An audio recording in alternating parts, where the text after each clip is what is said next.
Hello, my friends. Today, I want to tell you the incredible story of Cleopatra, the last queen of ancient Egypt. This is not just a history lesson. It's a journey back in time, filled with drama, power, love, and ambition. Cleopatra was one of the most famous women in history, and her life is like an exciting movie. So sit back, relax, and enjoy this amazing story. Perfect for your English practice, and I promise you will love every moment of it. Chapter 1. Cleopatra's Early Life. Over 2,000 years ago, in 69 BCE, a baby girl was born in Alexandria, Egypt. This baby's name was Cleopatra VII, and she would grow up to become a queen like no other. But before she ruled, she was just a little girl with big dreams. Cleopatra was born into a royal family called the Ptolemaic dynasty. This family had ruled Egypt for many years, but they were not originally from Egypt. They came from Greece. Cleopatra's ancestor, Ptolemy I, was one of Alexander the Great's generals, and he became the king of Egypt after Alexander's death. So Cleopatra's family was both Greek and Egyptian. Cleopatra's father was King Ptolemy XII, and her mother might have been Cleopatra V. But historians are not completely sure about her mother's identity. Cleopatra grew up in a palace surrounded by luxury. She had servants, beautiful clothes, and the best education. But life in a royal family was not as easy as it seemed. There was always danger. Family members fought for power and sometimes even killed each other to become king or queen. From a very young age, Cleopatra learned that knowledge was power. While most women in her time were not educated, Cleopatra studied hard. She learned many languages, including Greek, Latin, Egyptian, and even Hebrew. It is said that she could speak at least 7 languages fluently. This was rare and made her very special. Cleopatra was also curious about everything. She studied science, math, literature, and politics. She wanted to be more than just a queen who wore a crown. She wanted to be a wise and powerful ruler. But she had another secret weapon: charm. Cleopatra was not only intelligent, she was also very confident. People said she had a beautiful voice that could capture anyone's heart. But her childhood was not all happy. Her father, King Ptolemy XII, was not a strong ruler. Many people in Egypt did not like him because they thought he was weak and spent too much money. Sometimes Cleopatra's family had to leave Egypt to stay safe. Cleopatra learned at a young age that being a ruler meant facing many enemies. When Cleopatra was around 14 years old, her life changed forever. Her mother disappeared. Some say she died, while others believe she was killed. Cleopatra's father became very sick, and soon Cleopatra would have to fight for the throne. She was still a teenager, but she was already preparing to become queen. What made Cleopatra different from other rulers was her deep love for Egypt. Even though she was part of a Greek family, she respected Egyptian traditions. She was the first Ptolemaic ruler to learn the Egyptian language, and she even presented herself as the goddess Isis, a powerful figure in Egyptian mythology. By the time Cleopatra was a young woman, she was ready to rule. But ruling Egypt would not be easy. She had enemies inside and outside her family. She knew she would have to be brave, clever, and strong. And so, the story of Cleopatra's rise to power begins. Chapter 2. Cleopatra becomes queen. Cleopatra was no ordinary young woman. From the moment she was born, her destiny was to rule, but becoming queen was not easy. It was a path full of danger, betrayal, and clever plans. Let me tell that how Cleopatra became the queen of Egypt. When Cleopatra was 18 years old, her father, King Ptolemy XII, passed away. In his will, he declared that Cleopatra would rule Egypt, but not alone. She had to share the throne with her younger brother, Ptolemy XIII, who was only 10 years old. Yes, in ancient Egypt it was common for siblings to rule together even if they were very young, but Cleopatra didn't want to share her power. She believed she was more capable and smarter than her brother. She had studied languages, history, and politics, while her brother was just a child with no experience. Cleopatra knew she had to take control if she wanted to protect Egypt and rule it the way it deserved. At first, Cleopatra tried to work with her brother, but soon their advisors started plotting against her. The advisors didn't like the idea of a strong and intelligent woman ruling Egypt. They wanted Ptolemy XIII to have all the power because he was easier to control. Cleopatra's life quickly became very dangerous. She was forced to leave the royal palace and flee to the desert. Imagine this: Cleopatra, the rightful queen, wandering in the hot, dry desert with only a few loyal followers. She had no home, no army, and no throne. But Cleopatra was not the kind of woman who gave up. While she was in exile, Cleopatra began to make a plan. She knew she couldn't take back her throne alone. She needed help, and she had to think fast. Luckily, at this time, a powerful Roman general named Julius Caesar arrived in Egypt. Caesar was one of the most famous and influential men in the world, and Cleopatra saw an opportunity. Cleopatra decided to meet Caesar, but she knew she had to do something dramatic to grab his attention. She couldn't just walk into the palace because her enemies would stop her. So she came up with a bold and clever idea. One night, Cleopatra had her loyal servant wrap her in a large carpet. Yes, a carpet. Then, the servant carried the carpet into Caesar's quarters as a gift. When the carpet was unrolled, Cleopatra appeared, looking stunning and full of confidence. Imagine Caesar's surprise when this beautiful, intelligent young woman emerged from the carpet. Cleopatra spoke to Caesar with charm and intelligence. She told him about her struggles, her love for Egypt, and her dreams of becoming a great queen. Caesar was impressed. He saw that Cleopatra was not just beautiful, she was also brilliant and ambitious.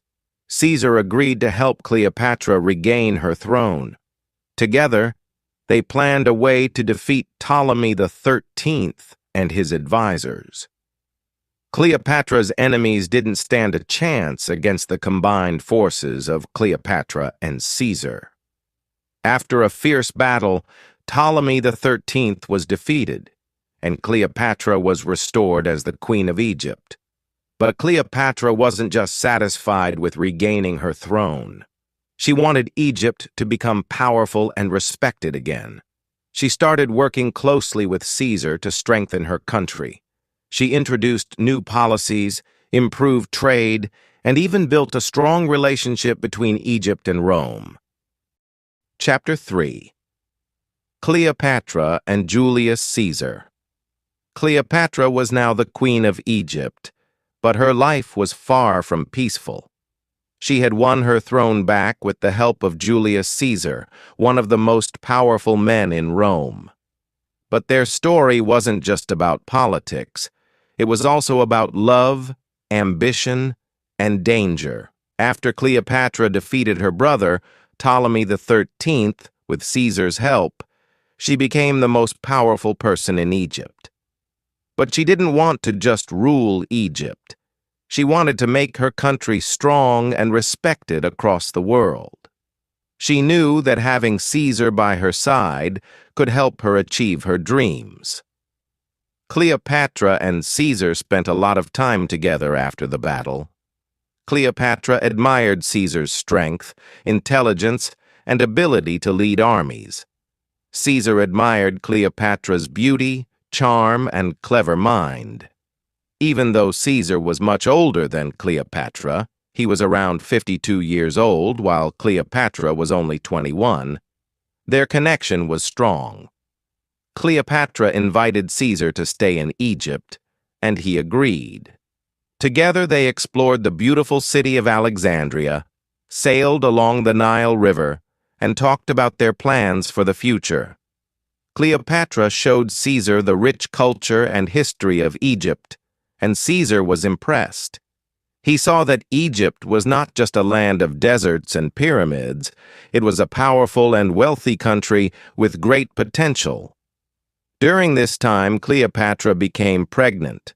In 47 BCE, she gave birth to a son, whom she named Ptolemy Caesar, but people called him Caesarion, which means Little Caesar. Cleopatra believed that Caesarion would one day unite Egypt and Rome, creating a powerful empire. She wanted her son to be a symbol of strength and unity. But their happiness didn't last long. Cleopatra and Caesar's relationship caused a lot of problems. Many people in Rome didn't like the idea of Caesar being so close to a foreign queen. They thought Cleopatra was trying to take control of Rome through Caesar. Some even called her a dangerous temptress. Caesar decided to return to Rome, but he didn't leave Cleopatra behind. Instead, he invited her to come with him. Cleopatra, always bold and fearless, agreed. She traveled to Rome with Caesarion and a grand entourage. Imagine the scene. Cleopatra arriving in Rome with golden chariots, exotic animals, and beautiful Egyptian servants. She wanted to show the Romans the wealth and power of Egypt. In Rome, Cleopatra lived in a luxurious villa provided by Caesar. She attended banquets, met important Roman leaders, and even influenced Roman fashion with her Egyptian style. But not everyone welcomed her. Roman women were especially unhappy because Cleopatra was so different. She was confident, glamorous, and unafraid to stand out. While in Rome, Cleopatra witnessed Caesar's rise to power. He declared himself dictator for life, meaning he had complete control over Rome. Cleopatra hoped that this would strengthen their alliance, but trouble was brewing. Many Roman senators were unhappy with Caesar's growing power, and they started plotting against him. In 44 BCE, something terrible happened.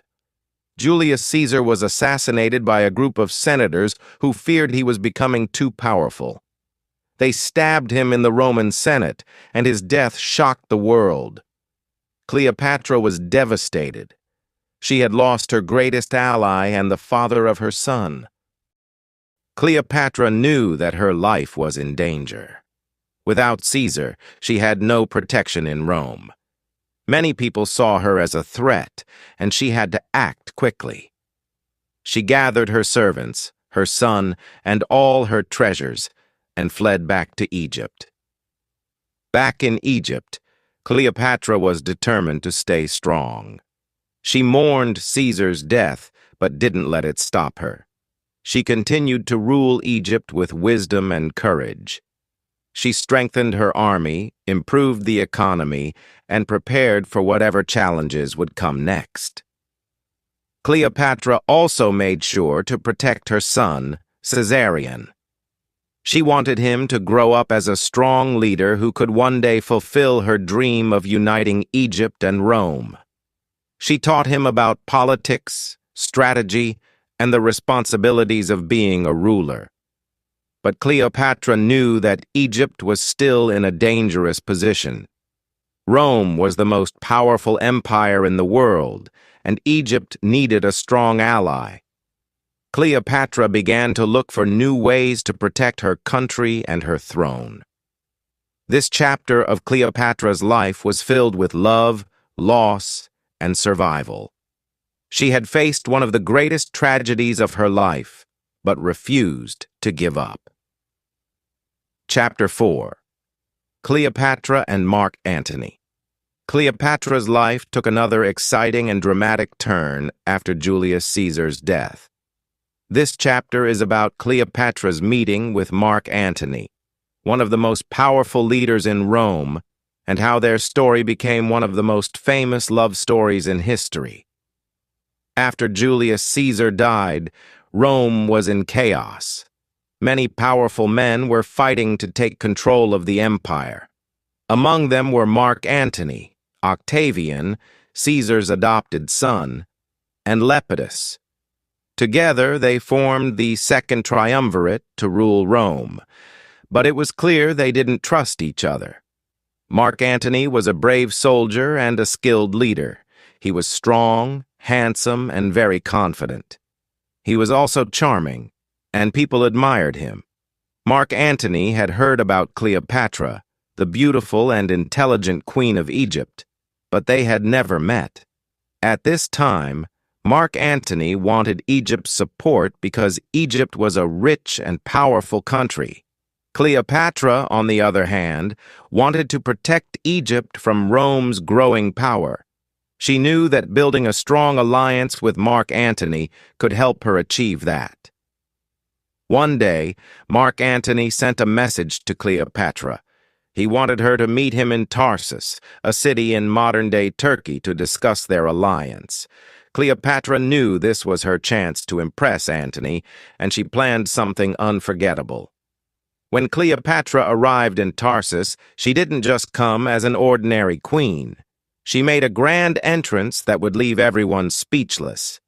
Cleopatra sailed to Tarsus on a golden ship with silver oars and purple sails. She dressed as the goddess Aphrodite, the goddess of love and beauty, and surrounded herself with beautiful servants dressed as gods and goddesses. The air was filled with the sweet smell of perfumes and flowers. When Antony saw Cleopatra, he was amazed.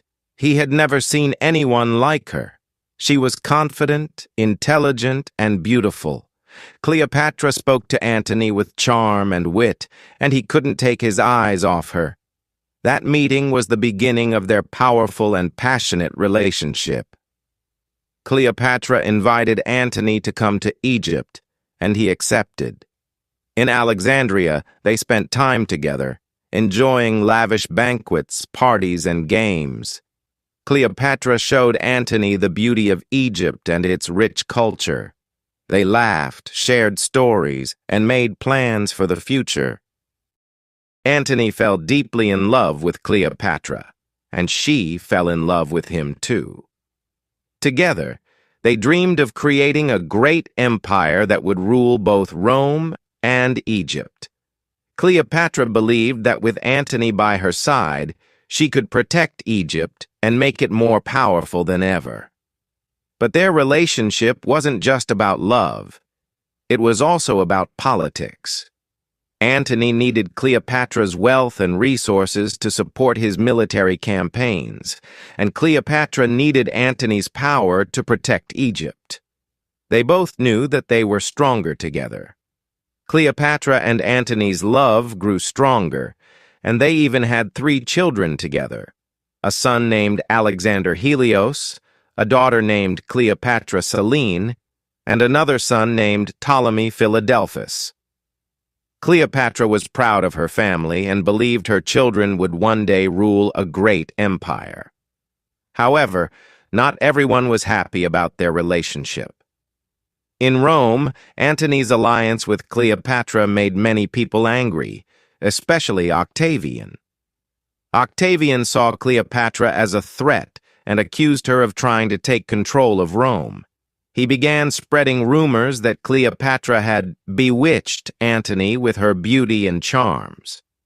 Antony's alliance with Cleopatra also caused problems in his personal life. He was already married to Octavian's sister, Octavia, but he chose to stay with Cleopatra instead. This created tension between Antony and Octavian, and their rivalry grew stronger. The tension between Antony and Octavian eventually led to war. Octavian declared Cleopatra and Antony enemies of Rome and sent his army to fight them. Cleopatra and Antony prepared for battle, knowing that everything they had worked for was at stake. Chapter 5. The Fall of Cleopatra and Mark Antony. Cleopatra and Mark Antony were ready to fight for their love, their dreams, and their kingdoms. They stood together as a powerful couple, determined to protect everything they had built. But their final chapter was filled with betrayal, heartbreak, and courage that would inspire people for centuries. Octavian, their greatest enemy, was determined to destroy Cleopatra and Antony.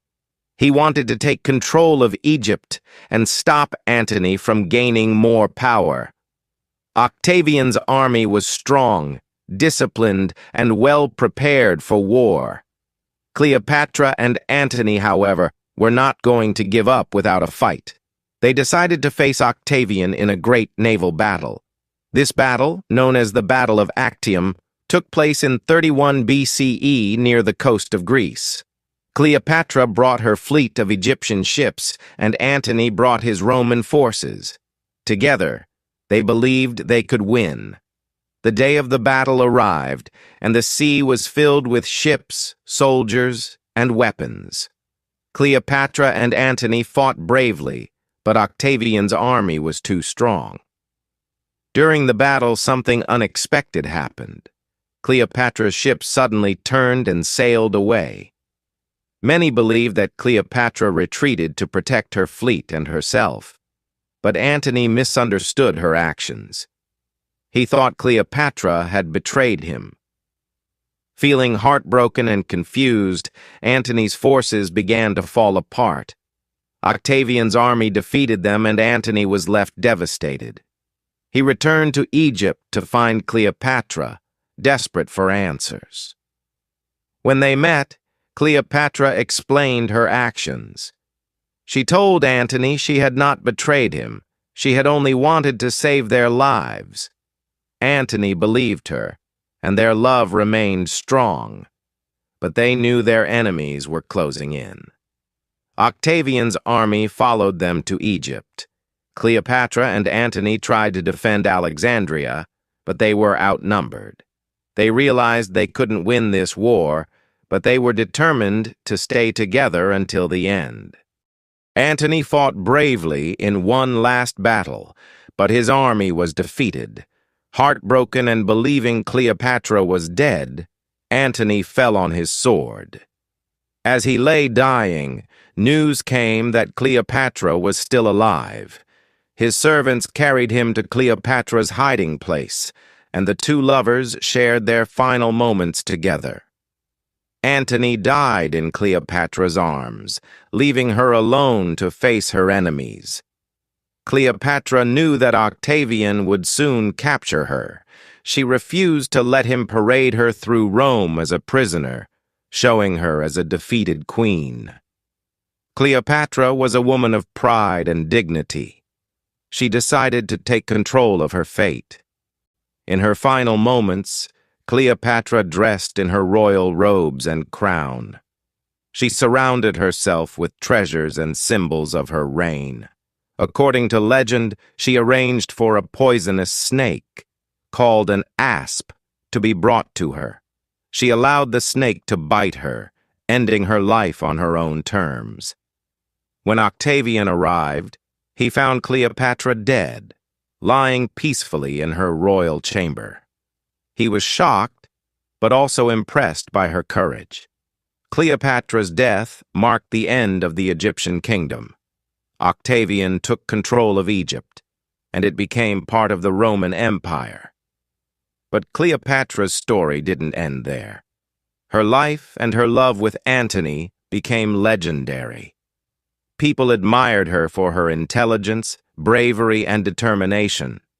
She was not just a queen, she was a symbol of strength, resilience, and courage. Cleopatra's story teaches us that even in the face of great challenges, we can stand strong and fight for what we believe in. She never gave up on her dreams or her country. She showed the world that women can be powerful leaders, thinkers, and warriors. Her life may have ended in tragedy, but her legacy lives on. Cleopatra reminds us to never give up, to believe in ourselves, and to take control of our destiny. She proved that even in the darkest moments, we can face our challenges with courage and dignity. So, my friends, let Cleopatra's story inspire you to be strong, to dream big, and to never let fear stop you. Her life may have been filled with struggles, but it was also filled with love, hope, and greatness. Be like Cleopatra, bold, fearless, and unforgettable. What did you think of this incredible journey? Isn't Cleopatra's story one of the most inspiring stories in history? Let her life remind you that no matter how hard life gets, you have the power to rise above it.